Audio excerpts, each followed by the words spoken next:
Hello everybody, and welcome back to the Star Wars Expanded Universe. Now read up by Disney, or current Lucasfilm, whichever way you slice it. Legends. Today I have for you issues 6 through 10 of Legacy 2. I never did say who this was by, did I? Oopsie doopsie. It's fine. I will do that in the finale. How did I forget that? Anyway, today we're gonna finish off the first 10 issues, and then I think I'll just finish it off with 11 to 18 next time, because it's a pretty short series. So the artwork has grown on me. I think I haven't read the old Marvel comics, but I've seen, like stills of it from like Matt Wilkins videos and seeing it like on Amazon. And it seems like this series is like a slightly more sophisticated version of that, whereas the ones from the early 80s and stuff are a bit more crude. I don't know how to describe it really, but that's kind of the vibe I get. That's what it feels like now that I've been looking at it, getting used to it.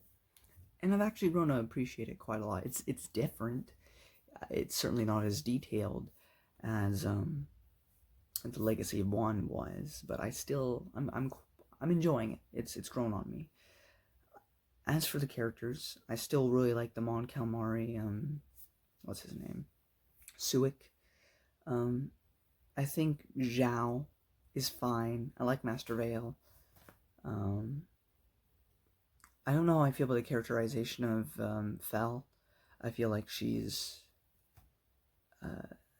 a little bit more unreasonable than I think she should be. I still love Admiral Stasi. I think he's great.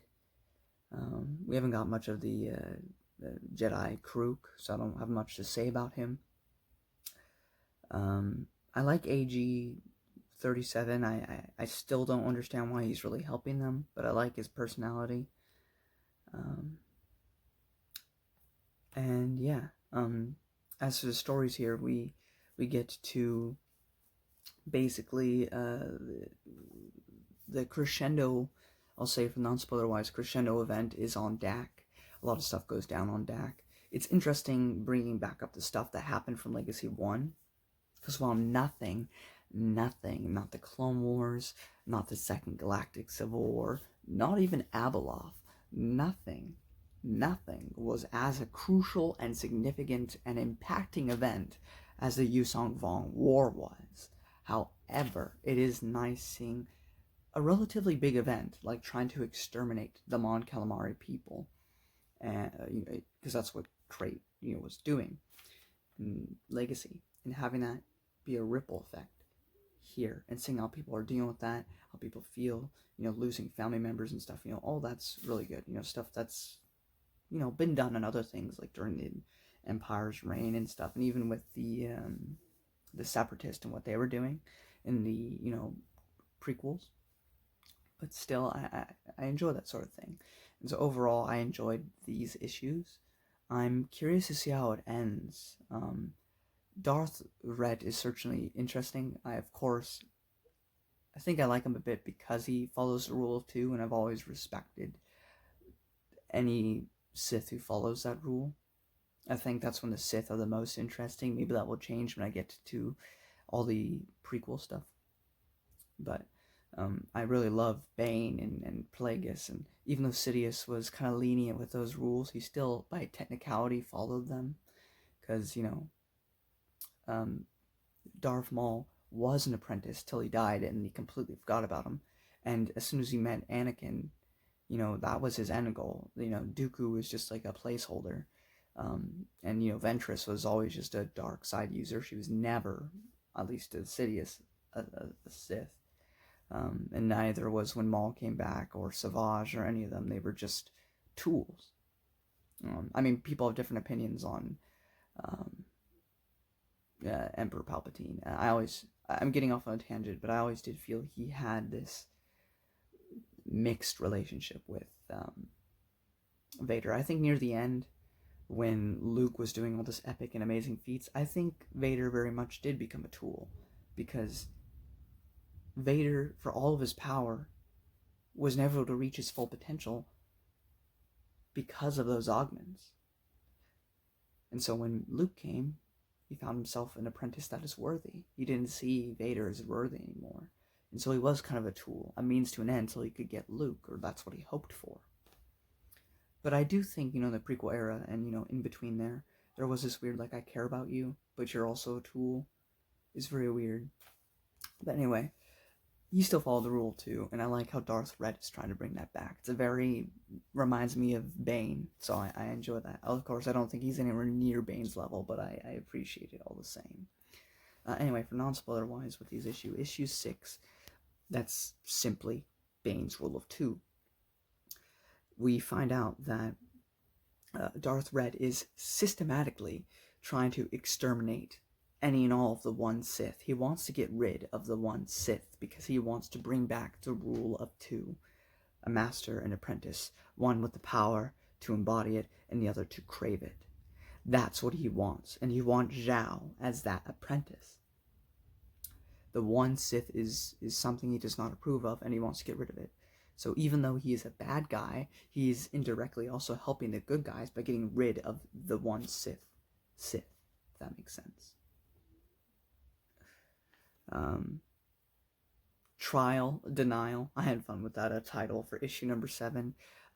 Basically, Anya and Zhao go to this planet to get information on Red. And yeah, that's all I'll say non-spoiler wise. But I'm proud of my title for that one for non-spoiler wise, which is Trial, Denial. That was fun.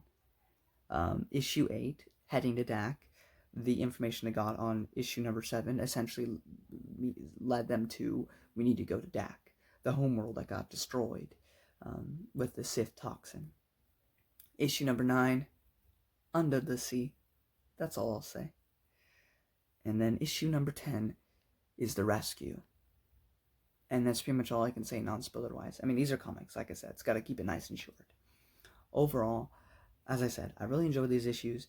I'm curious to see how it ends, and I'm mixed on the characters, on how I feel about them, but it has been a fun read, and I certainly don't hate it. It is nowhere near the level of Legacy 1, but it's still a fun read, and I'm excited to see how it concludes. So join me next time when we finish off the very, very, very end of the Star Wars Expanded Universe timeline with Legacy 2, issues 11 to 18. See you then. For those of you who have already read this or don't care about spoilers, join me as I go a little bit deeper into each of these issues that I talked about. So issue number 6, as I already mentioned, the beginning of it, we get to see Red fighting another Sith. We see that the Sith is doing the whole they were trying to do at the end of Legacy 1. Where we saw they were trying to infiltrate government and work in the shadows to eventually rise again, like what Palpatine did, and also like what the Lost Tribe of the Sith was trying to do in Fate of the Jedi. And so that's what they're trying to do, but Darth Red finds him and fights him and kills him. First thing we see is really cool.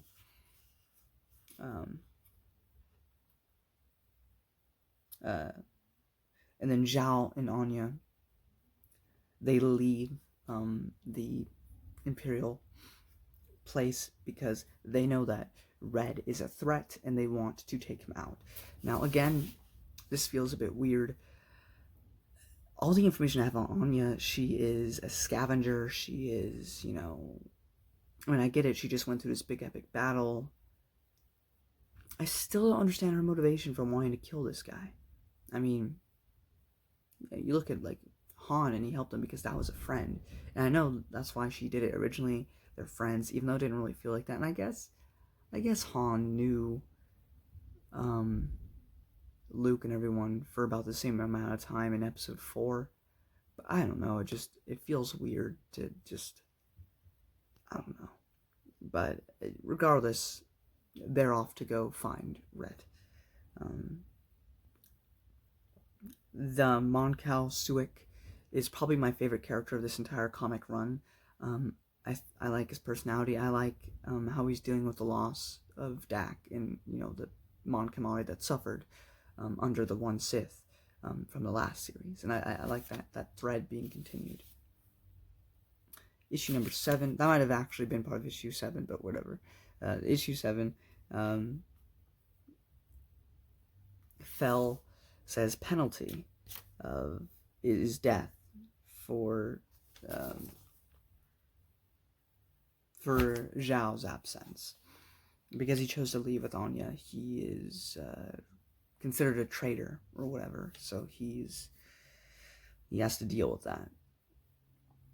Issue number 8, Dead World. We head to Dak and we see the world is just devastated by the events of the last series. But there are still people there because they were led on this false hope that they were going to be able to start rebuilding Dak and make it, habitable again. Little did they know, there's a crime syndicate there ruled by one of the members of the One Sith. They're building a fleet to, amass against the Coruscant and everything. Issue number 9, Suic and AG-37 come to the rescue because at the end of the last issue, Anya, Zhao, and a couple other characters we met in the last issue, they get shot down into the depths of the sea. And of course, the first thing I thought of, nothing similar happened, but I said, there's always a bigger fish. There's always a bigger fish. That's the first thing that came to my mind. But there's a bunch of, skeletons and dead bodies, and it's just, it's kind of horrifying to see the things that are left over from the events of the last series. I love Stasi, and also bickering, because how can there be Star Wars politics without bickering? Happened in the prequels. I'm sure it happened before the prequels. Happened probably in between the Empire stuff, I'm sure. Happened during the New Republic. Borsk Vela, we all remember that jerk. Of course, he gets redeeming points because of the events in New Jedi Order, but always bickering.